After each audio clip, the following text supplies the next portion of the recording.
Un matin, je me suis réveillée pour découvrir que mon sac à dos bien-aimé avait disparu, emporté par les mains invisibles de la nuit. Ce sac contenait tout ce que je pensais essentiel pour mon voyage, un passeport usé, quelques précieux livres, et des souvenirs rassemblés au fil des ans. D'abord, une vague de panique m'a submergée, suivie d'un sentiment d'impuissance face à cette perte inattendue.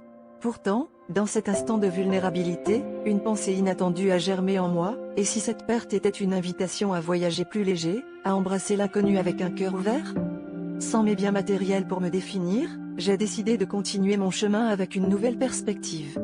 Chaque personne rencontrée est devenue un livre vivant, chaque ruelle une page blanche à explorer. Je me suis surpris à apprécier la simplicité d'un coucher de soleil ou la chaleur d'une conversation avec un étranger. Libéré du poids de mes possessions, j'ai découvert que la vraie richesse réside dans les expériences partagées et les souvenirs que l'on grave dans notre cœur. Peu à peu, le voyage a pris une nouvelle dimension. Je me suis aventuré dans des endroits où je n'aurais jamais pensé aller, animé par une curiosité insatiable. Chaque défi rencontré sur la route est devenu une opportunité d'apprendre, et chaque difficulté surmontée a renforcé ma résilience. J'ai appris à faire confiance à l'inconnu, à embrasser l'imprévu, à savourer l'instant présent sans me soucier du lendemain. En fin de compte, la perte de mon sac à dos s'est révélée être le catalyseur d'une transformation profonde.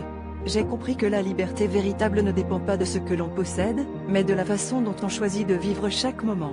Mon aventure m'a enseigné que le cœur léger et l'esprit ouvert sont les plus grands alliés pour explorer le monde. Et dans cette exploration, j'ai trouvé non seulement des paysages à couper le souffle, mais aussi la paix intérieure que je recherchais sans le savoir.